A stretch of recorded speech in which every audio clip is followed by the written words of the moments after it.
Big projects are scary. They're difficult to commit to, and when you do, you often realize that what you signed up for was a lot more labor intensive than you first imagined. For many people, this realization results one way or another in dropping the project completely.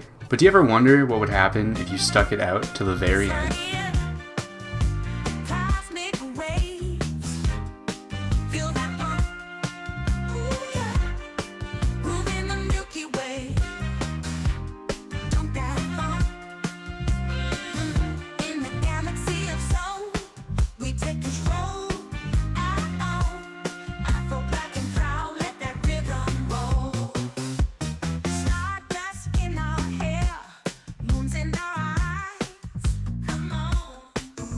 It all started in high school.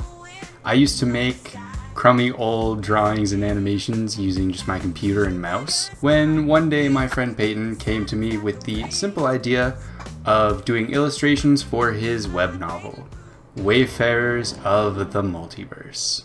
So I did, and actually I was really proud of some of these old drawings, but to some extent, they never really felt like quite enough. It could have been because I was just using my mouse, but to be honest, it just felt like the whole thing needed to be bigger. You see, when Peyton and I would talk about the story, we would always talk about it like it was a cartoon. He would describe to me how things would kind of go in motion, and I'd find myself envisioning these characters in animation so vividly. As a result, we had this persistent thought creeping up on us. This intrusive idea wiggling itself into our brains. And no matter how hard we worked on the novel, we couldn't get this idea out of our heads. Shit, this has to be a cartoon, doesn't it? So Peyton and I came to the conclusion that we couldn't really do this project justice as just a novel. And thus began a long hiatus where we figured out just what to do with it. Don't get me wrong, during this hiatus, Wayfarers would still come up a lot in our conversations. It wasn't dead, just sleeping.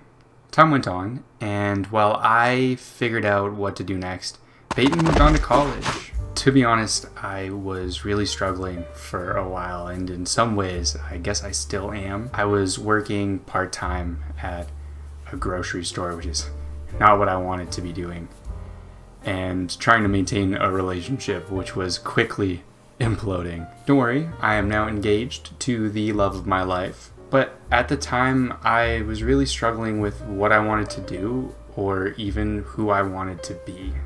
Looking back, I spent a lot of time taking the path of least resistance, just kind of floating around, not really sure what I wanted to do for myself. I'd been accepted to an animation school, but the more that I learned about the institution, the more that I'd kind of grown disillusioned by it. It was expensive, far from home, and the prospects of the people coming out of the school never really managed to impress me. In the end, I decided it was best not to go. In all honesty, I was lost. I knew I wanted to do art and animation in some capacity, but I was scared by the prospect of committing to it. Scared that I would sink all of my money into learning this craft that would never pay me back. Scared that even if I could make it into the industry, I would just wind up mistreated and overworked like many other animators in the field. And I was scared that I wasn't good enough. Not Peyton though. That dude does not have a chill or apprehensive bone in his body, and while I'm sure he had his doubts, it never felt like it at the time. Straight out of high school, this guy ran full speed ahead. He was in film school, learning about writing and production and all of the things that he's passionate about. At some points, that made me really jealous, knowing that he was following his dreams when I didn't even really have the courage to dream for myself. It seemed like he didn't have any doubts at all, which was always either inspiring or like really annoying. Just super annoying. But as much as I hate to admit it, it is that complete inability to adequately assess what I still think are perfectly valid reasons to feel doubt that can make the dude kind of magnetic. And soon enough, he'd be introducing me to all of these incredibly talented people with passions that overlapped with our own. And it was at that point he pitched it. The project that would take up all of my free time for the foreseeable future, Wayfarers, as a fully voice-acted storyboard animatic series. But wait, what's this about storyboard animatics? I thought you said fully animated cartoon! Yes, my shrill-voiced friend, we will get there in a minute. See, basically, he pitched the idea as being only partially animated, working in a far more reasonable sort of storyboard format, but I always have something to prove. And so when the time came to do my first trial scene with my favorite character from the pilot, I got a little bit carried away.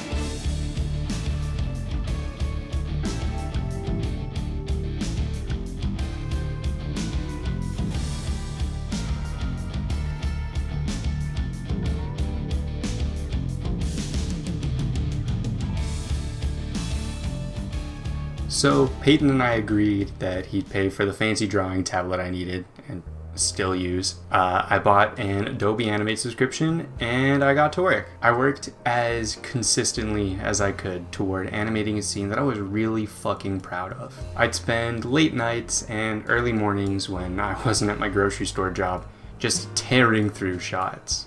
In the process, I learned more about animation than I had during my whole high school career. And I was super high on myself for what I had created. And I wasn't the only one. Peyton was pretty stoked about what we had been creating together as well, and while I finished animating that scene, he moved on to write the rest of the pilot.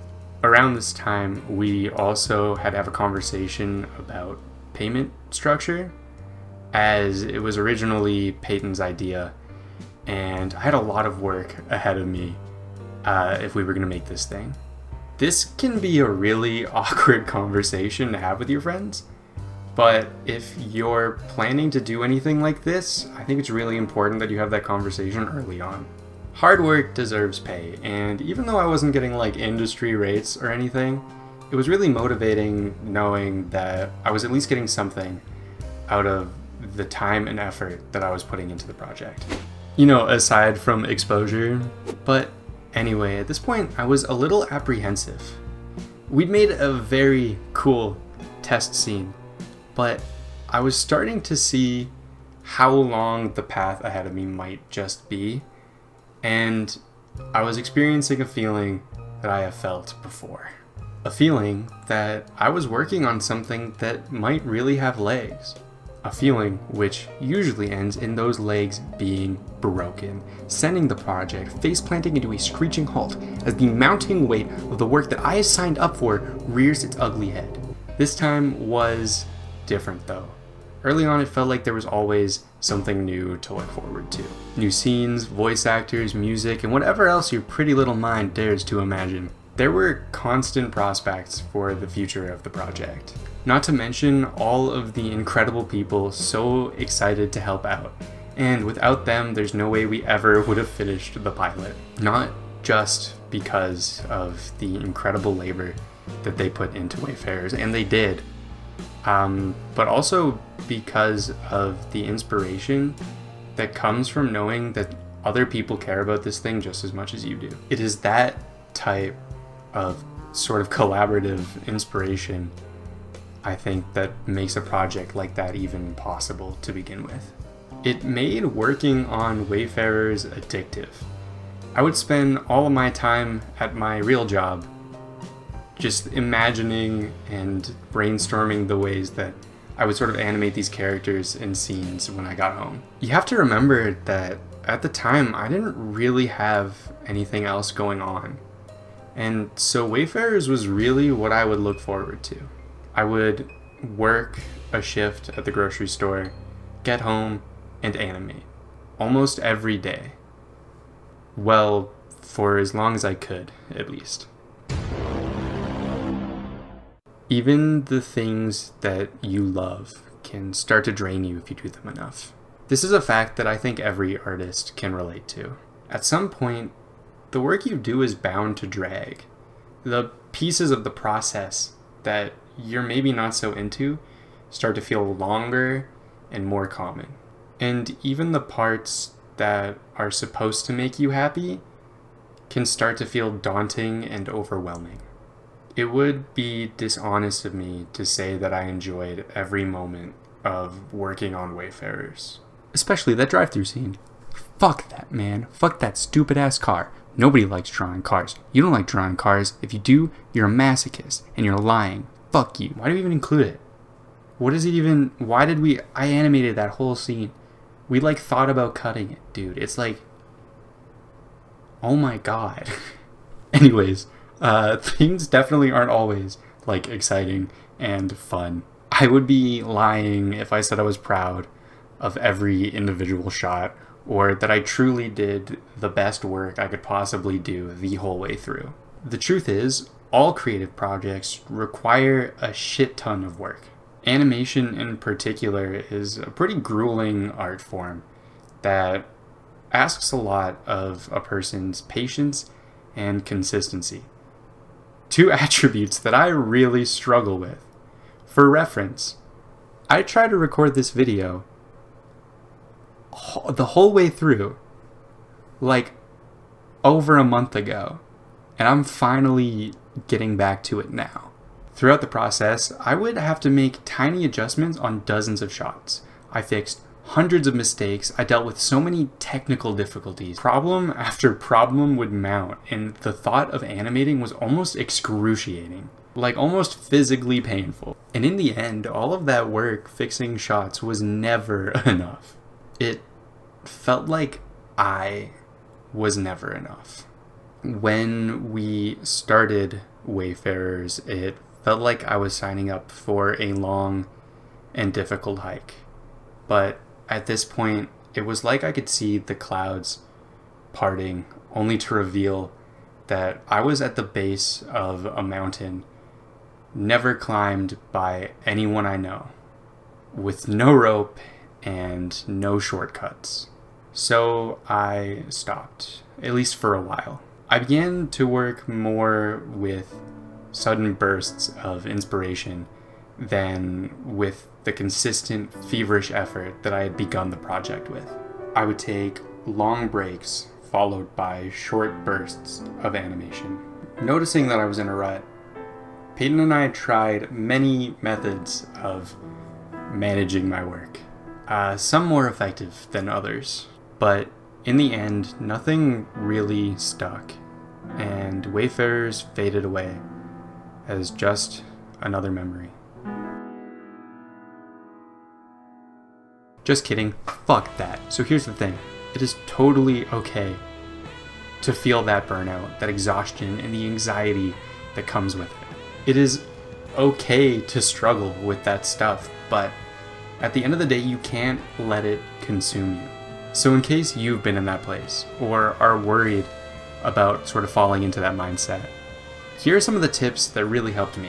First was keeping myself updated with everything else going on with the project.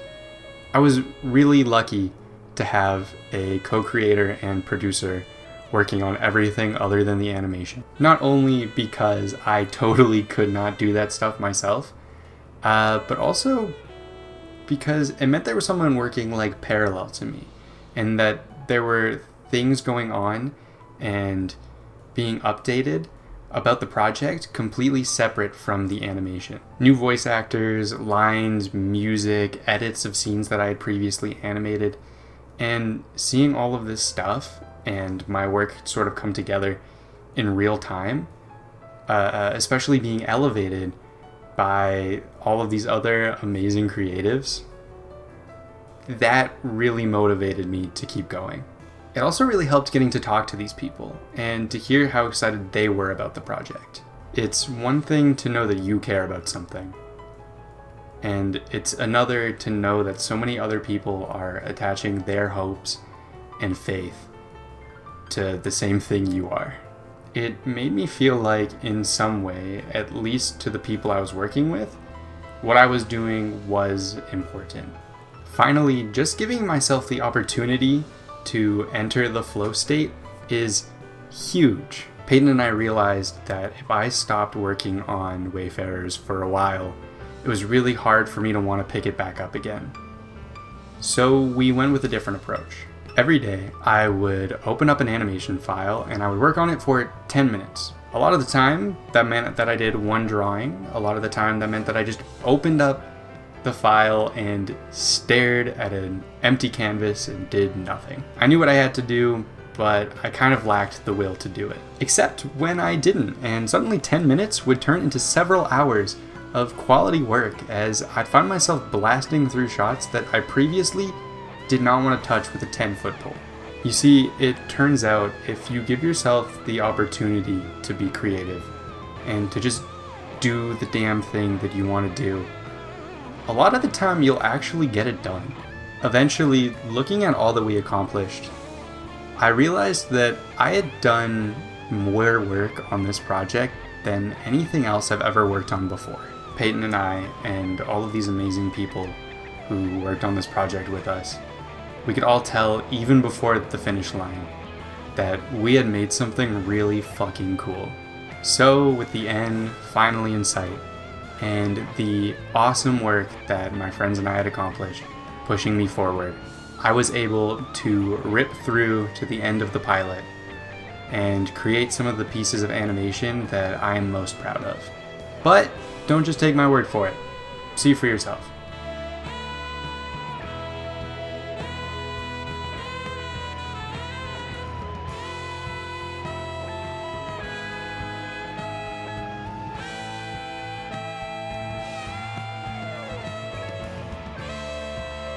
All in all, Wayfarers took just over 3 years to finish, and sometimes I wonder just how much faster it could have gotten done if I had been working more consistently, or how much better it would be if I truly gave it my 100% all of the time. But to be honest, I don't think I would do it any differently. Okay, that is a lie. There is so much that I would do differently. But I could never have gotten to where I am now without the lessons that I learned from fucking it up. Because Wayfarers taught me that nothing you make is ever going to be perfect. It will have quirks and flaws and be occasionally ugly. But that's just what gives our work character. And if you don't embrace those flaws, you will never get anything done. And who knows? Maybe when you put those imperfect pieces together, they will become something greater than you ever thought you could accomplish. Which is a pretty fitting lesson for a show like Wayfarers to teach me. Go give it a watch if you want to know what I'm talking about. It's not perfect, but I love it. Link is in the description, and stay tuned. Maybe I'll make another video one day, dude. Fuck it, who knows? Fighting for my life over here. Just trying to make stuff, but it's so hard.